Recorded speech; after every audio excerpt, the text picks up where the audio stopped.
everyone! I'm Shivy and welcome back to Shivy Time! Today's story is called The Lion Inside. Are you ready?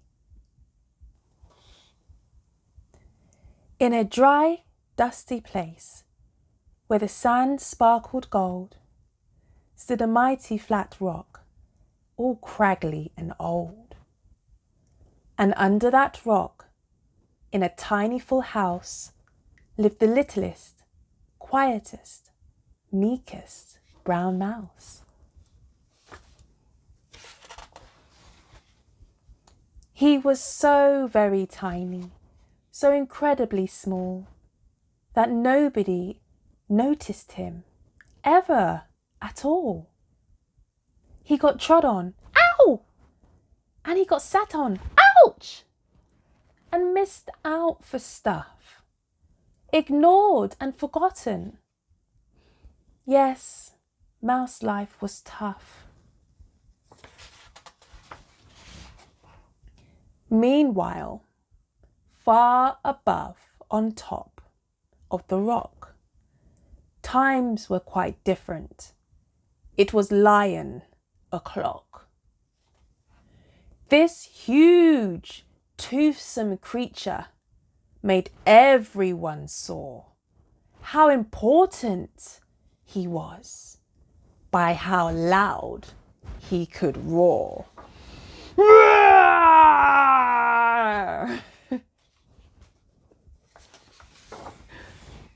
He was head of the pack.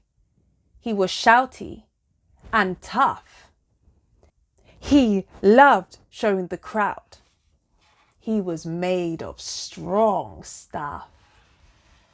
Yes, all were impressed by this mighty king cat. If only, thought Mouse, I could be more like that. Then, late one dark night, in his mini mouse bed, the cleverest thought popped into his head. He jumped up from the covers and held up a paw. I've got it, he said. What I need is a roar. I mean, what if this mouse with the meekiest squeak was a little more grrr and a little less meek? Well, he'd still be the smallest of fuzzy brown mice, but he'd make friends and join in, and life would be nice. Yes, thought the mouse, I must find out how. I will learn how to roar, and I will learn it now. But, gulp, oh my gosh, there was only one beast who could teach him this thing, but might make him a feast. It was time to be strong. Take a chance. After all, forever was such a long time to feel small. So he made himself brave and he thought like a winner. He sat off for the top, hoping not to be dinner. It felt like the scariest thing he could do. But if you want things to change, you first have to change you. The further he climbed, the closer he got to the slumbering lion reclining on top. Then, at last, as he stood on his tippy toes, he found himself suddenly nose to nose. Ahem! Gulp. Pardon me. Wake up, Mr. Lion. You've got company. Squeak! Mr. Lion, what I've come to you for is, squeak, do you think you could teach me your roar? A silence befell that twinkling plain. Lion opened his eyes and puffed out his mane.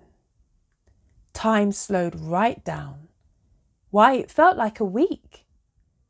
Then he opened his mouth and let out an eek!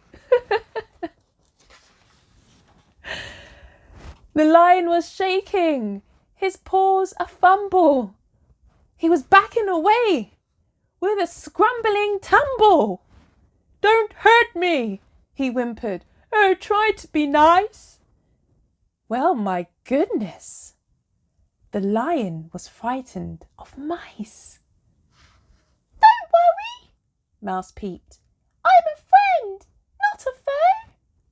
Let's rock this together. We'll have fun, don't you know?" That was a magical moment for sure, when Mouse didn't feel at all small anymore.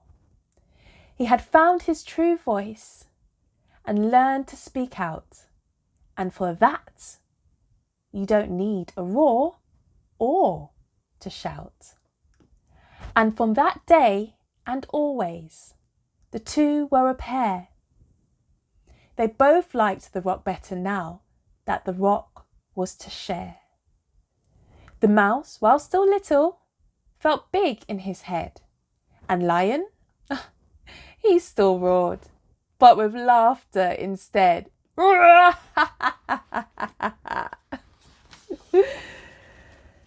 Yes, that day they both learned that no matter what your size, we all have a mouse and a lion inside.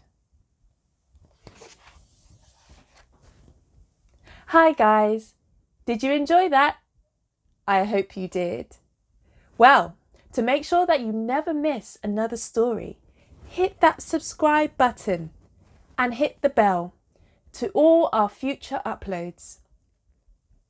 Comment, share and like, and spread the joy. Until then, on Shivy time, take care. Bye-bye.